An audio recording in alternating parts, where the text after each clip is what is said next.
Welcome to This Organized Life. If you're a mom, wife, or coffee lover seeking advice on how to reduce clutter and reclaim time, look no further than your host, Lori Palau, founder of Simply Be Organized and author of Hot Mess, a practical guide to getting organized.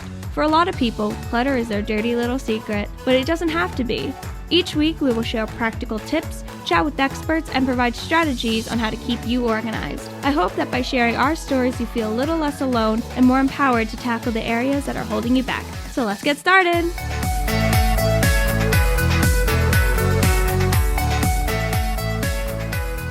Hi guys, Lori here. I just wanted to hop in real quick to make a clarification. In our conversation today with Stephanie Shalofsky that you're about to hear, I said that she is the president of NAPO, which is the National Association of Productivity and Organizing Professionals. But in effect, she has actually served as president for the NAPO New York chapter. So there are national chapter, there's a national chapter as well as local chapters. And she has in fact served as president, but on her local New York chapter. So just want to make that clarification. And I hope you enjoyed today's episode.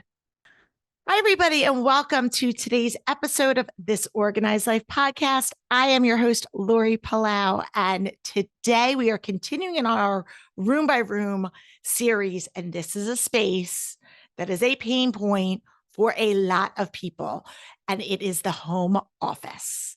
And so I didn't want to just bring in any expert to talk about home offices. I wanted to find somebody that has a lot of experience and who enjoys working in these spaces, because spirit of full disclosure, like offices don't jazz me up. I mean, there's a special skill set. And so I found an incredible person that's going to be joining us. And so let me just tell you a little bit about her and then I'll bring her out to the show. So joining me today is New York City organizer Stephanie Shalofsky. And Stephanie is the founder of the Organizing Zone. And she's been doing this for like 14 years. She's president of NAPO, which is the National Association of Professional Organizers, Productivity Experts, all the things. So she's definitely an expert in her field. And she has really taken this whole organizing home offices or small businesses into a niche for her. And so we know, especially post-COVID, but even before that, home offices were a really big pain point for a lot of people. And even for people that are listening that might not work outside the home, there's still bills that need to be paid. And, command center was what I call them things. So, scheduling school activities or RSVPing for things. So all of these action items that need to happen, whether it's in a corporate setting or in your personal life, we need to have structure and a plan. Otherwise, we know that stuff falls through the cracks and there's all these byproducts of that comes with it. And so I thought it'd be great to really focus in on this really key area that doesn't, again, often excite a lot of people, but is so important. So without further ado, let me welcome Stephanie Shalofsky to the show. Welcome, Stephanie. Hi, Lori. Great to see you today. Thank you so much for inviting me on. No, thank you for doing this, because like I said in the introduction, a lot of people, especially in our industry as professional organizers, we're sort of generalists in the sense that we'll help you wherever you need in your home. But there are certain areas that some people get more excited to do than others. And, home offices is an area that not everybody loves because, paper and paper clutter, it usually elicits this kind of feeling. But tell our listeners a little bit before we kind of get into the nuts and bolts of everything. Tell them a little bit about you and your background and kind of who you are. Sure. Well, I'm a native New Yorker. I was born on Long Island. I've lived in Manhattan for probably at least 30 years at this point. My husband and I have a 2-bedroom apartment, so we're the typical Manhattanites. In our case, because it's just the two of us, one room is sort of the multifunction room. So it's my office, our den, our guest room, whatever needs to happen, that's the room we really live in, forget about the rest of the place. In any case, we love renovation projects. In fact, we're in the midst of wrapping one up right now, so I'm not in my home office for the moment, but we love renovation projects. We're always trying to find something new and different we can do with the apartment. And along the way, we've always focused on the function as well as the aesthetic. So we've created some really great storage spaces along the way as well. So that's us.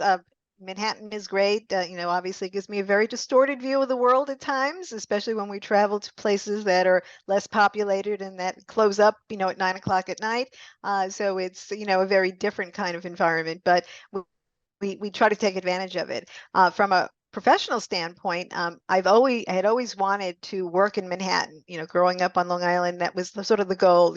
Commute into Manhattan, that was the big deal. At the time.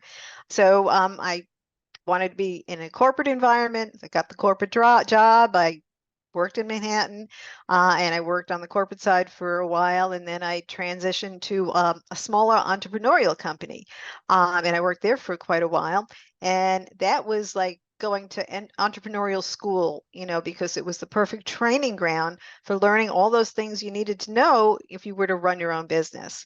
Ultimately, I decided that it was time for a change. I wanted to do something different, and I ultimately settled on using my organizing skills as my springboard.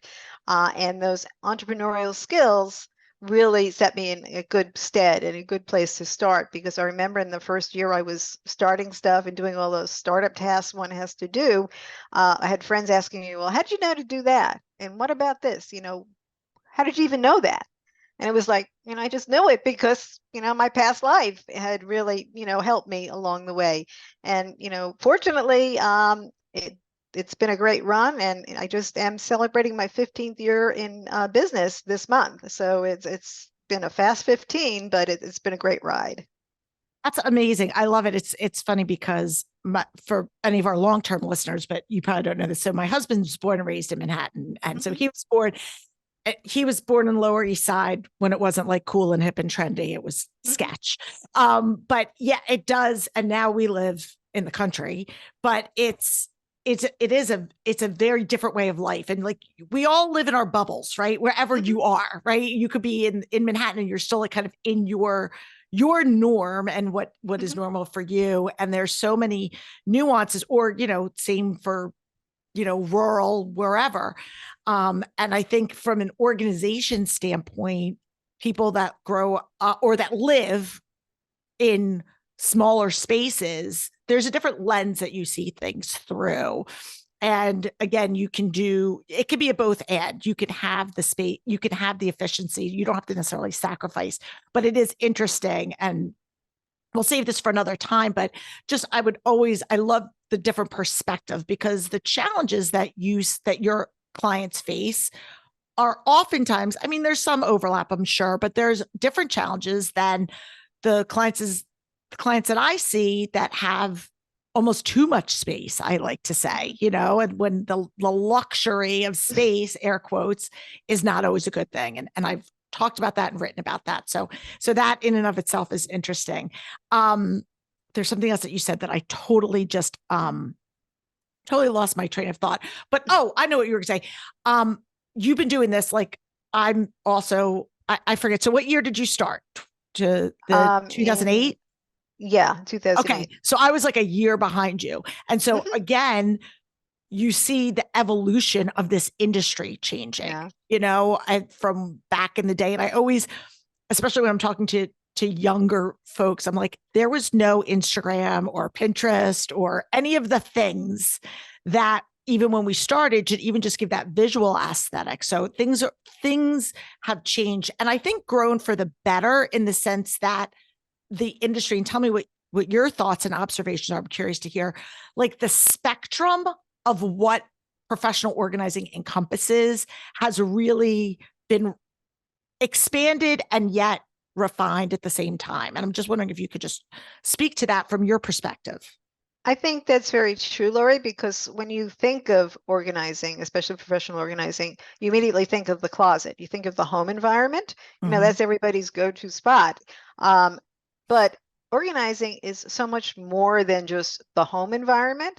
It can be any environment that you're in, whether it be your office, it could be, your boat, your garage, there's so many things that need organizing. And it's more than just the physical stuff. It's the systems and how things connect and how they interact and flow together. That all requires organization as well. It might not physically moving one piece from here to there, but it's like thinking the process of, well, if you do this, where is it going next, and what's the next step, and where does it ultimately land up? So there is a flow that requires an organized thought process behind it in order for it to be an efficient workflow, or system, or whatever you might want to call it. So yes, the industry has evolved significantly, because when I started and when you started, business organizing was, something that few people did, and it was like, what is that? What does that mean? And it's evolved so much over the years from that conversation to like now everybody knows that there are organizers that specialize on the business side. Yeah. And so tell us a little bit about maybe some of the things that you do for your clients. Like give us some tangible things for our listeners out there that might not necessarily be in the industry that are like, what does that look like? Okay, I do numerous things. We'll start with filing. Filing can be your typical paper files, but these days it's also digital filing. So I work with clients on reorganizing their digital filing systems, because very much like paper filing systems, digital filing systems get equally cluttered. You just don't see it because you open your documents folder and you got a laundry list of, folders, and then you got a zillion documents that aren't in folders beneath those folders. So yes, that's clutter. So you have those kind of situations. So I work with them around decluttering and streamlining the file structure, creating a very simplistic navigation system. So it's very easy to find folders, file things, them having a hierarchy that makes sense to the users, because that ultimately is what it's all about when you're talking about a small company, because you got numerous people in there filing stuff. So it has to make sense. You have to call things, if red is the right description, even though red makes no sense to me, red is the description because everybody will relate to it. So there's the filing piece of it. There are moves. Small companies move from location to location just like people move, or large companies might move. So I work with them on all aspects of their move, from getting the decluttering done and getting them ready to be able to get packed up and moved, to actually figuring out the space layout, figuring out the workflow, where are we going to put things so it makes sense? Where does the printer live, so that everybody can get to it? What is the storage cabinet going to look like? How much space do we need? How many supplies do you have? Because these days, with so much stuff done digitally, you don't need a lot of supplies. You no longer need all the file folders and the hanging folders and the tabs and all that stuff relative to paper. So I set up a storage closet for a client recently, and we had one closet and like it had 5 shelves in it. I think we filled 2 because that's all the stuff they needed. Sure. So you have move related services. I work with clients with around their specific workstations to create a more productive workspace. So that goes to some decluttering because we need to get rid of the excess, but it also goes to the workflow. What kind of work do you do? What kind of information crosses your desk or your computer? And where are you going to put it so that you remember to do whatever the task is that that information represents? So we have to think bigger picture now in terms of how we're going to deal with this stuff, because we want to be productive. We want to cross things off our list, but we have to remember they have to be on the list in the first place. So, there's that issue. So there's all around productive workspaces. And then I do just general office organizing and decluttering, and that's really focused more on those common spaces, because all offices these days seem to have kitchens that are, much larger than any kitchen you'd find in a house or a home. They have storage cabinets, they have conference rooms. So they have spaces that are used by the staff that just need to be better maintained and reorganized periodically. So I do that for them as well. I love it. And, it's funny. For anybody watching on YouTube, I'm taking notes as I always do. But, as you're talking about all the things, I always say to people, the whole purpose of in organization structure is really about the ease of retrieval, right? Mm-hmm. How quickly can I get it when I need it? And that applies to any space in a home or in office, right? It applies to how quickly do I know where the spices are? Do I know where my sweater is? Or do I know where my papers are? But it's especially important when it comes to like business related things. And I'm going to use the term business in a loose meaning, like anything, the business of your home or your like corporate business, because I think it's really important. And there's so many, repercussions if things aren't systematically retrievable quickly. And so I'm wondering what your experience has been in terms of like seeing pre-pandemic versus post-pandemic, in like are there things that have changed in the way that the people are needing organizational help, or the pain points? Are they different? Are they the same? And I'm just curious from that, because I feel like there's been so much transition in how people work and where they work.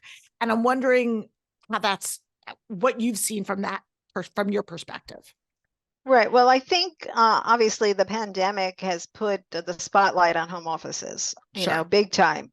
Before the pandemic, you might have had a home office that you use part-time, maybe once a month, to pay some bills, or if you couldn't finish something up in your business office, maybe you take it home and, work on it there.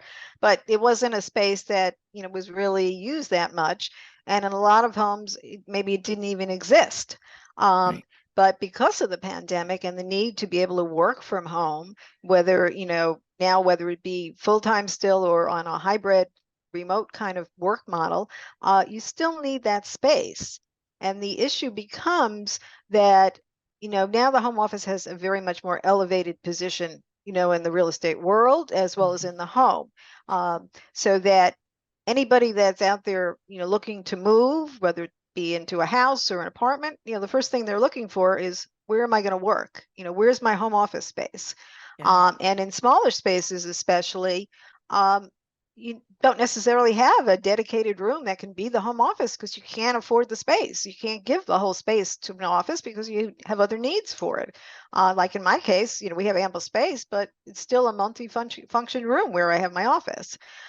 So it's a matter of really weighing the priorities, what you need, what's going to be best to support you so you can do your best work. How much space does that mean? You don't have to have a whole room. You could just have a little desk, or, a corner of a dining table. That could work too. It all depends on how you work, what you need to do your job, how much, materials are essential. Is it just your laptop, or is it the laptop plus, this much stuff that you need to be referring to periodically that you need, close at hand? So it's a matter of really assessing your situation so that you can accommodate and make sure that you're set up for success. And I think the pandemic has really forced us to really put a spotlight on this, as I said, and just really focus and be sure, be assured that we have what we need so we can work effectively from home. I think that's so valid. And I'm thinking about, my own situation as well. And I'm sure everybody listening is thinking about whether it's, again, their kids were at home, they needed a dedicated workspace. I'm lucky. We have a spare room that we converted years ago to, a guest room that we converted to a home office, because I worked even way before the pandemic, from home. But there are so many people, like you said, that don't. And how do you create those spaces? Because I don't know about you, but I've always been a subscriber to the philosophy of, if you can at all costs avoid having your workspace like where your sleeping space is, you want to have that kind of separation. Not everybody has the luxury to be able to do that. And how do you, if you are working from home in a hybrid or full-time situation, and like you said, you're working from the dining room table, but you also need to eat there. Like, how do you make that space multifunctional? And so, again, I think that's a big issue. Are there any and I know this is always a slippery slope, right? When people ask you, like, do you want the answer? And there's not necessarily the one answer, but for people that, have to have these multifunctional spaces. Are there any kind of common or recurring either solutions, products, options that you say like this is something that you should consider? And again, everybody's situation's unique, so take it with a grain of salt, but just certain things that might be good for people to consider. Okay, well, I think you have two situations. I think you have the multifunction space that you're going to carve out a part of, because it's a standalone room and other things go on in it, but you've got a spot in there that's yours for work.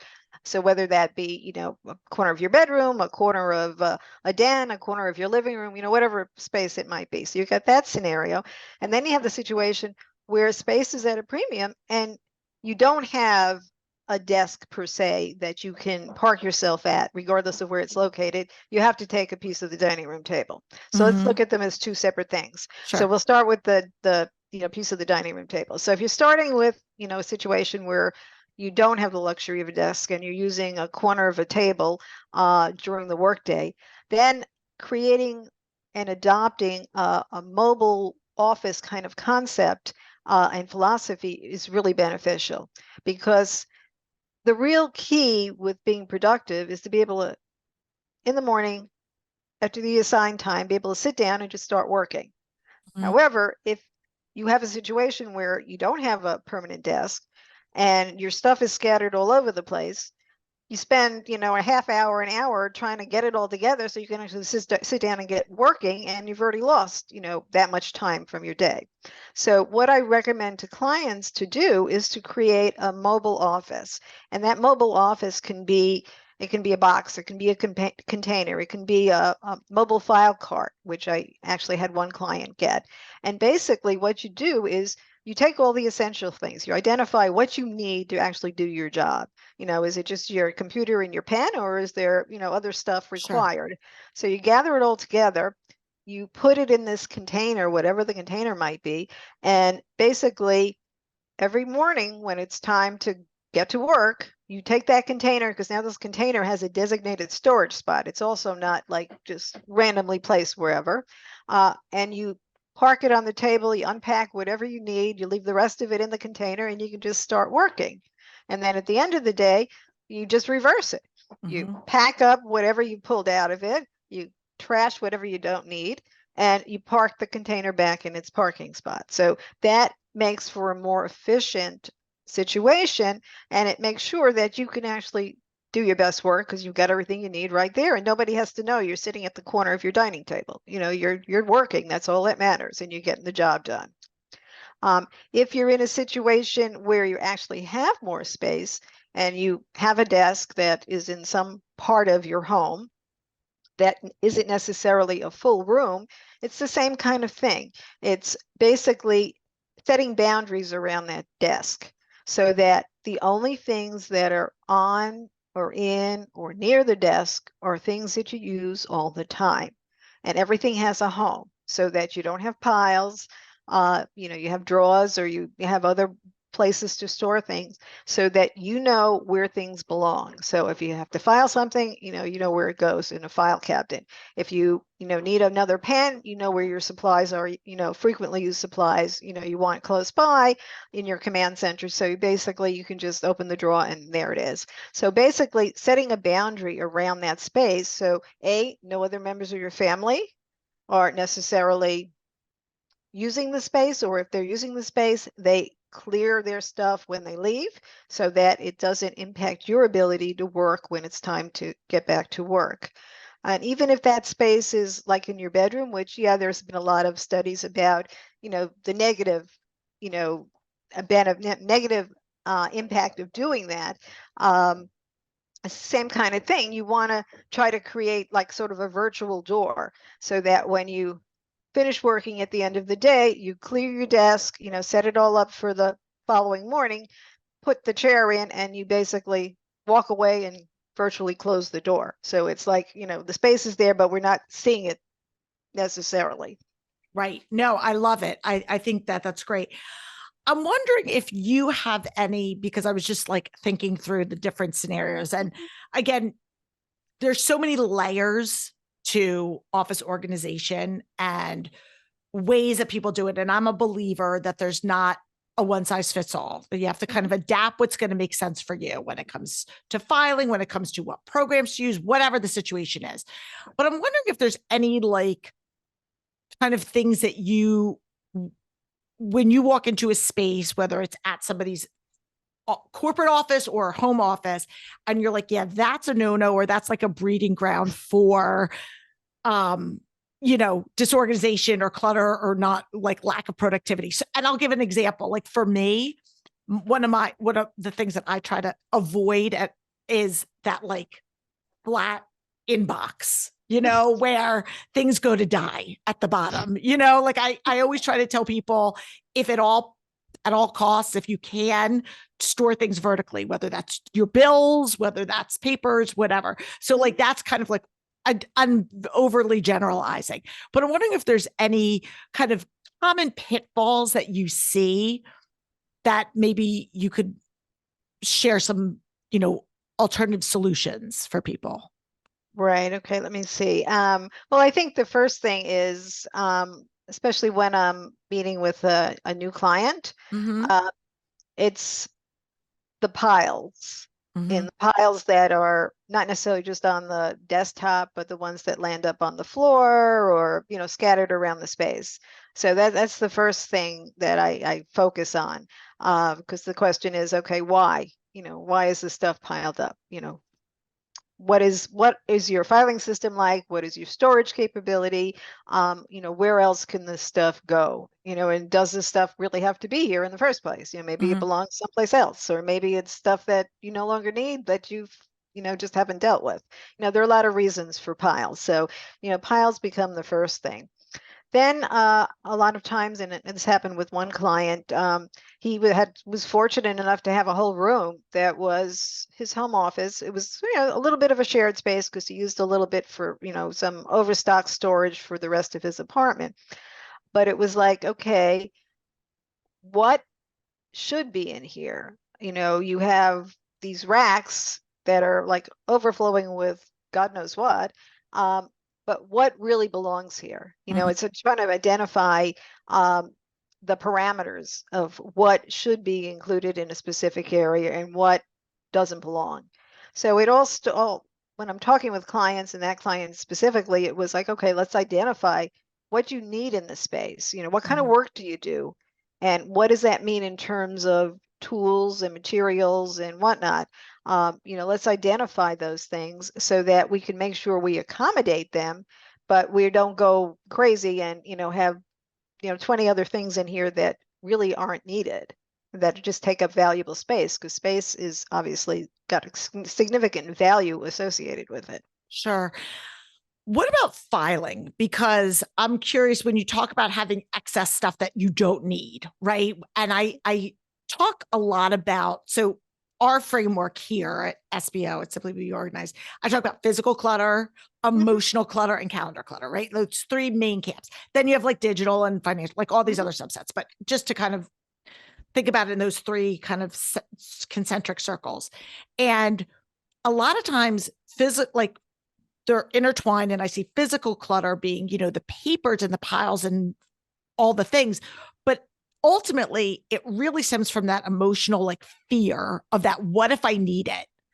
And so when people look at, kind of trying to get to the root of why we have these piles in the first place, and with paper clutter, I think that's probably a big common thread, is the excess of stuff that we have, the excess, whether you're holding on to old statements, or you are printing emails, or 10 versions of a, presentation that you were doing, whatever it is.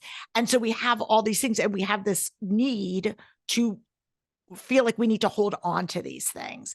And I'm wondering how you work with people, or if there's certain strategies that you use to give them the confidence and permission to let go, because they're holding on to them, not because they're in love with the paper. There's no sentimental, but they feel they're compelled to hold on to it out of probably more of a fear or uncertainty. Would you agree with that? I want to make sure. Yes, yeah, most definitely. I think there's an emotional attachment to some papers, and compounded by a fear of letting go, for fear that they're throwing away something that they might need in the future.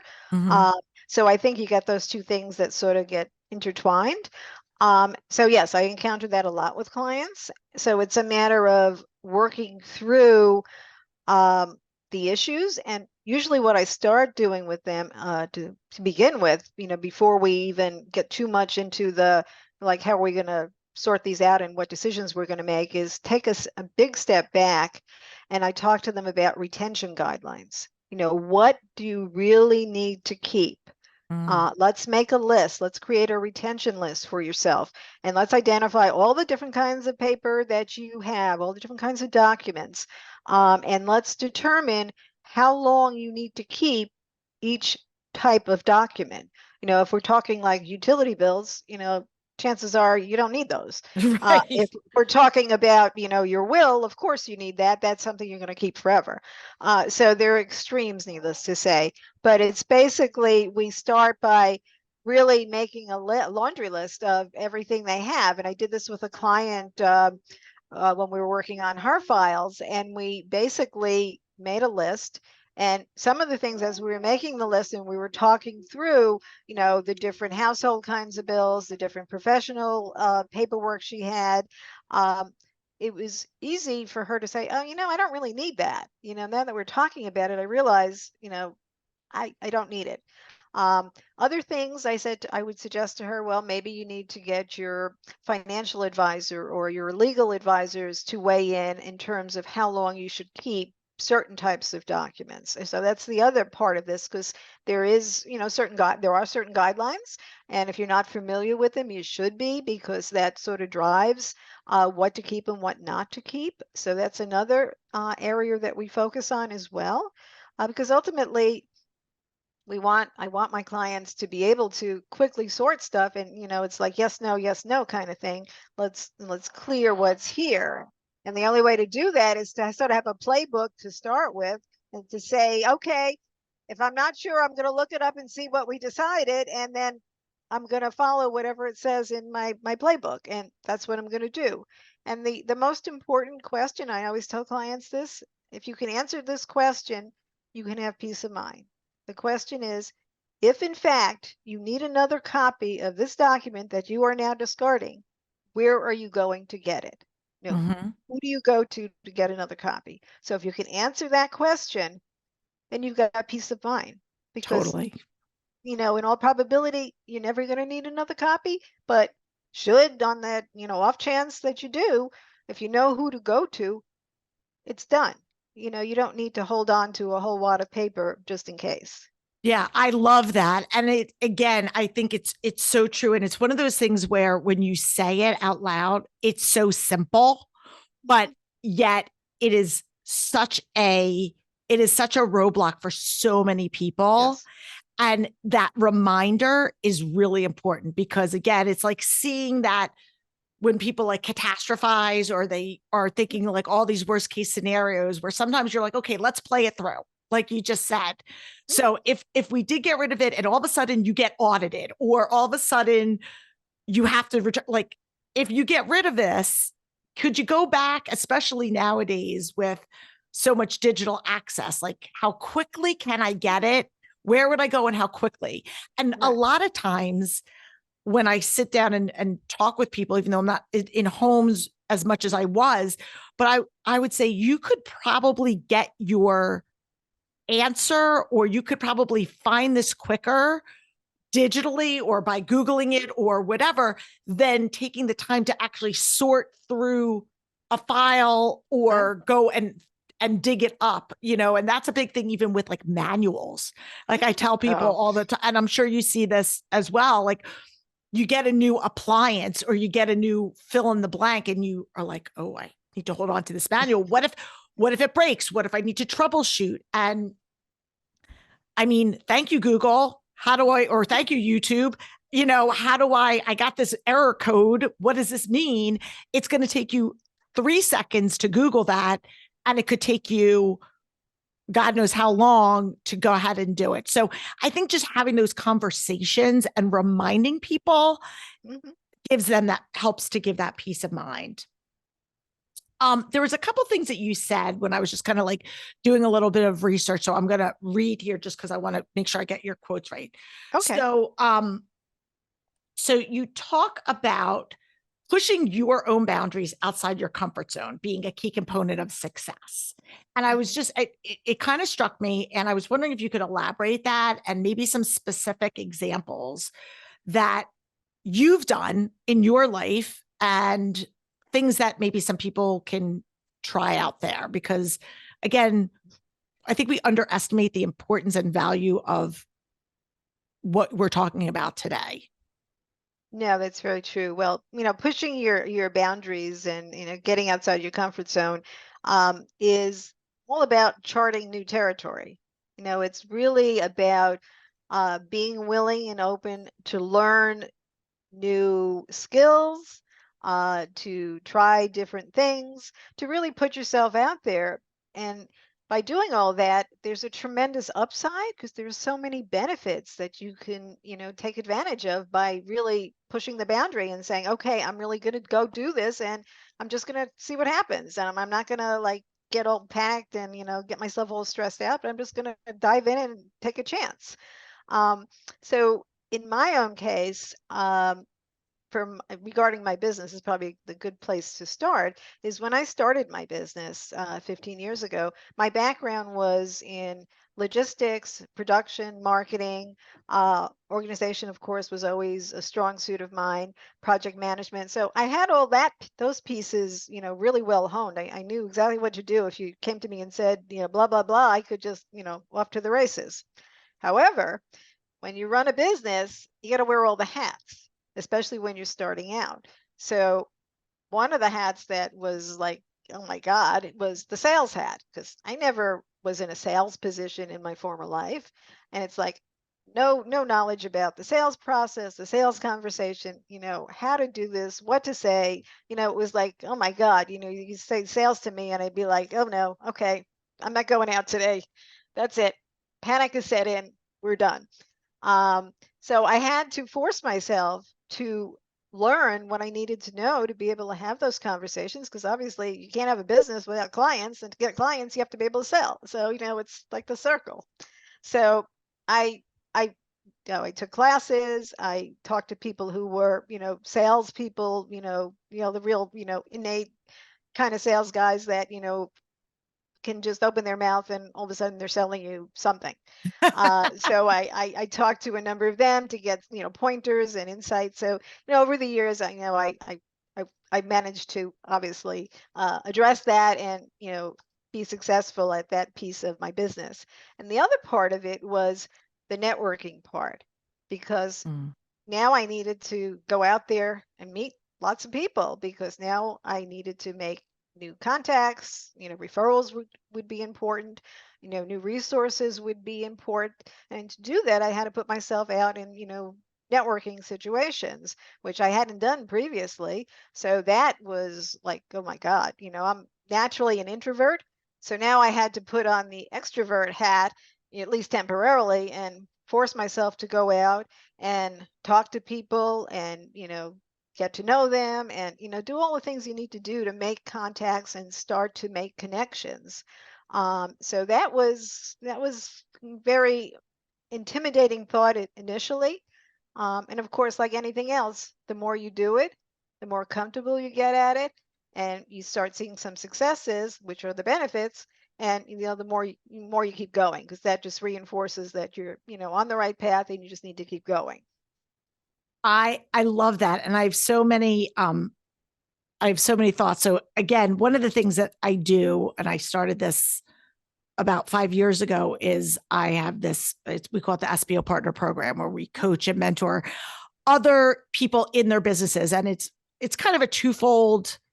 The benefits and the value is like, because we want to connect people in other geographic markets with trusted experts. But the other side is, as somebody who's been in this for a while, like yourself, all the ups and downs and all the different hats. And especially when you're first starting out, you don't know what you don't know. And it can be very overwhelming. And eventually you will hopefully get to a point that you can outsource the parts of the business that either you're not essentially intuitively good at or that you don't like, but you have to be able to get to that point. And we all have to roll up our sleeves. Like in any corporation, when you're first starting out, you're doing all the things. You're changing the whatever they call it. It used to be toner. Remember, like changing the toner. I'm like dating myself. Toner. Is it still called toner? I don't even know. But like, you're changing that and you're taking out the trash and you're doing all the things, right? Right. And I wrote down when you were talking, don't avoid things. And I think that this is kind of a principle that we can apply when it comes to organization as a whole. Mm-hmm. And it's our natural, with so many things, we all have so many things on our plates. It's easy to just say, I'll get to that later, that procrastination, that avoidance.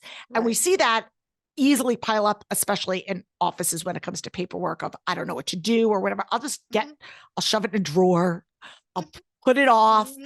And in your business, you could say, yeah, again, like you said, it's out of my comfort zone. I don't want to do that. Fill in the blank. And eventually, if we want to be a well-oiled machine, whether that's in our homes or in our businesses, we have to really kind of push that. And I love that you gave that analogy because I think it really speaks on the broad level for anybody listening out there, but it also can directly tie into just saying we're going to focus in on the importance of how to me on your office, especially if it's your home office, is like the mechanisms. Like you have to have that running smoothly so that the other parts, of what you see on the outside can go smoothly. Because again, if you're not paying your bills because you can't find them or you don't have a good system, right, then it doesn't matter, how pretty your house is decorated. You're not going to have lights. You know what I mean? So I think, again, it's really, really important to have those foundational pieces in place and just saying, like, I'll have this, get to it when I get to it, can eventually come back and it becomes exhausting. I want to talk about, you have a free download that you created with some best practices. And we're going to include all that in our show notes. Okay, but I'm wondering, good. So can you just talk a little bit about what that looks like for our listeners out there? And then again, we'll have links to all that in, for people to just go click and access it. Okay, great. Well, yes, I would encourage everyone to access the download because I think it'll give you a more comprehensive picture of the various aspects of a home office that need to be addressed. Because as you just said, Lori, it's very much more than just the aesthetic. It goes way, way beyond that. So the best practices, touch on a lot of different areas. So very important to focus on some of the things I've mentioned in the download. Because one of the things that you'll notice in the download is that there's a lot of emphasis on workflow. And this is a question that is really important to keep on your radar because you can have the most perfectly organized physical space, no clutter, everything where you need it. But if you don't have good workflow, you're not really setting yourself up for success, because the question becomes is, what do you do with all that information that crosses your computer or your desk? Where's it going? Because ultimately, a lot of it needs to be addressed. So how are you managing the tasks that are coming at you in, either a hard copy or via text or via an email? Where are you collecting them all? What does your to-do list look like? How are you managing that? So that's one thing. Filing is another. Even though some people still do paper files, which are fine, other people are digital, some are hybrid, but are you actually filing information as it crosses literally or figuratively your desk? Because otherwise, as you mentioned, if you can't find it, what good is it? You need to be able very quickly be able to say, okay, I know this lives in this folder. I'm just going to go get it because I need it right now. or I'm going to file this in that particular folder. It's attached to this email. I need to file it now so I don't forget about it, or I don't go crazy trying to find it, 2 months from now. So basically, you want to file. You want to be very proactive regarding filing information you need to keep. So it's the to-do list, it's the filing, it's the calendar. You mentioned the calendar before. Basically, how are you using that calendar? How are you blocking your time? How much time are you allotting for things like focus work, for, recurring tasks, and also with the calendar, it becomes, the work-life harmony thing. Do you have time on your calendar for things like exercise, things like, other personal engagements or family activities? So there's the calendar, how are you working, and you're working the flow with your calendar. And then, of course, then it's things like your contact database. If you're in business, that's your lifeline to Yeah. everybody. So are you updating that? Are you adding new people to it as you either go to a, in-person meeting, or you do a virtual meeting, or, you're introduced via phone or whatever? Are you collecting the information, and actually is it getting into your contact database? So it all comes down to the workflow, which is a huge universe of activities that really, keep everything moving. I first of all, for anybody out there, like, this is the stuff that gets me excited. Like, this is my jam right here. I love this. And so I personally think, like, I'm like, yes, sing it, sister, because it is so true. And again, if you don't work outside the home, like if you are like, I'm a stay-at-home mom, or I'm retired, this applies in your personal, like with your personal stuff too, like updating your Christmas list every year. Like you have people that move, people that pass away, people that like there are things. So these are constant things that you do, whether some things you do on an annual basis, some things that you might do more frequently, but these are really important. So I love this. And I am going to encourage everybody to go check it out. So we'll have the link in our show notes. It'll be on your wherever you're listening to your podcast, as well as on our podcast page. Where can people go before we take our last break? Tell our listeners, if they want to learn more about your offerings, or maybe they live in New York and want to hire you, what's the best place for them to connect up with you and learn more? Sure. Well, a number of places. First off, there's always my website, theorganizingzone.com. And by the way, I do work virtually, so you don't have to be New York based. So, keep that in mind as well. Of course, the download is very important tool. My blogs, I blog very frequently. They have lots of tips, strategies, case studies. So theorganizingzone.com/blog, you'll find them all there. I do videos for YouTube. So at the Organizing Zone, you'll find a whole bunch of videos to choose from that are all broken down by category. If you want to connect, I'm on LinkedIn, so please reach out. You can follow me on Facebook. The Organizing Zone is my Facebook page, and at the Organizing Zone on Instagram. Very simple. It's all the Organizing Zone, people. And again, for the 800th millionth time, we will link to all of this, so you will be able to connect up with Stephanie in any way that you see fit. We're going to take our break, our one little last break, and then come back and put you in the hot seat for our wrap-up questions. So sit tight. All right, Stephanie, this has been great. I could actually talk about this stuff all day long.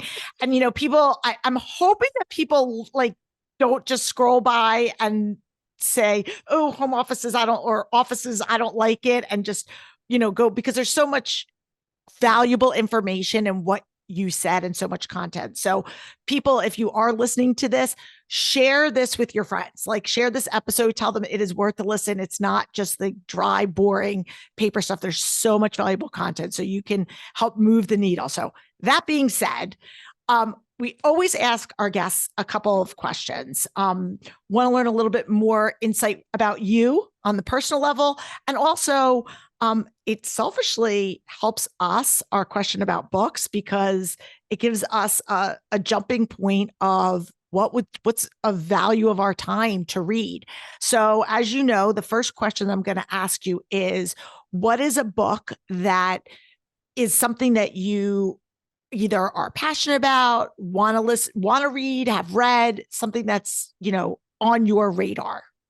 Okay. Well, I have the book here. It's got a very long title. I don't know if you can see it. It's called Platonic, Platonic. but Yeah. the subtitle is How Understanding Your Attachment Style Can Help You Make and Keep Friends. Ooh. So it's looks like it's going to be a great read. I haven't started reading it yet. Let me just tell you how I came upon this. That was my next question is, how did you hear about it?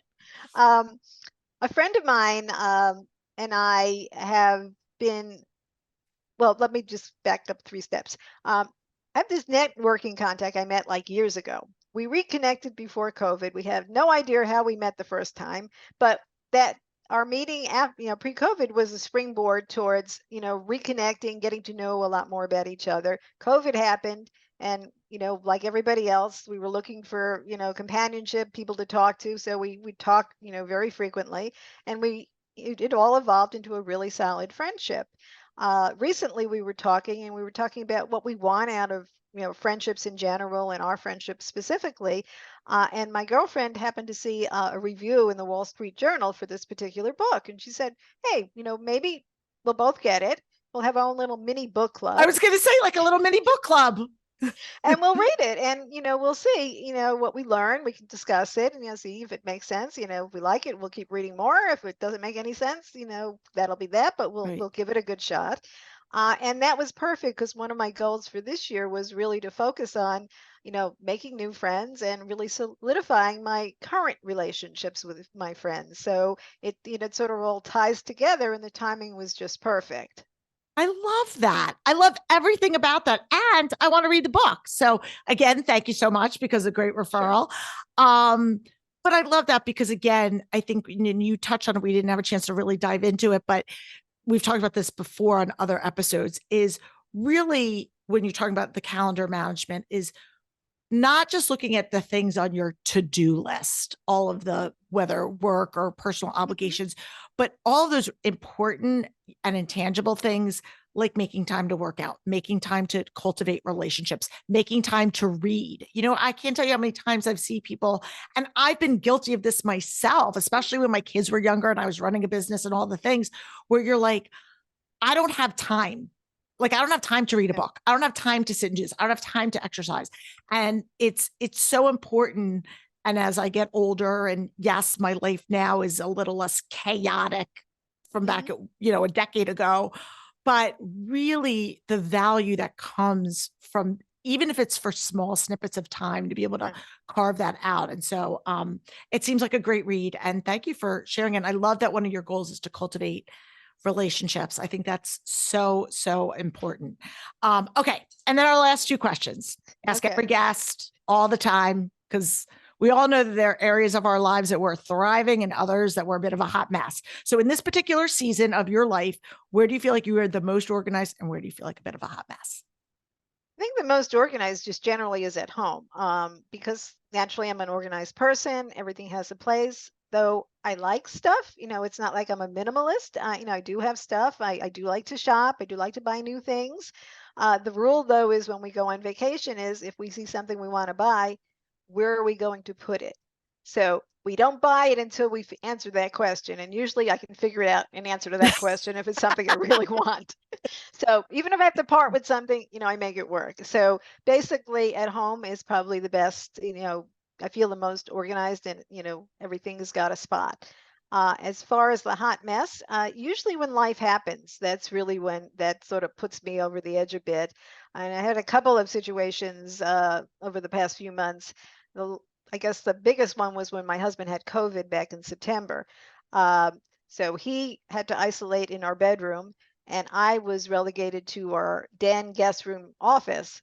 So I had the fold out couch. So I was living in that room. The couch was half open because I just couldn't keep opening and closing it. It was too much. No, on my that's back. tiring. Yeah. There were pillows all over the place. There was, furniture all over the place. Stuff was piled up, and it was like totally chaotic, out of control. So I got to the point where I just said, okay, I'm working at the desk. Even though if I look up, I can see all this, I am just ignoring it. And I'm just going to focus on what I have to do, because I have to get through this, week or whatever it's going to be. And then, we'll get life back to normal.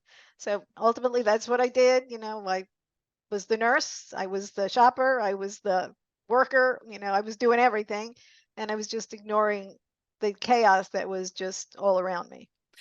And again, and I love that. Thank you. Because we talk about that, and I call it situational clutter, right? Like you have this is an extenuating circumstance, and you can apply that in so many areas, right? It could be, a great thing like, oh, we're having an event or it's somebody's birthday or the holidays, and we're having so there's a lot of stuff around, or it could be something that somebody's sick or ill, or God forbid a death in the family.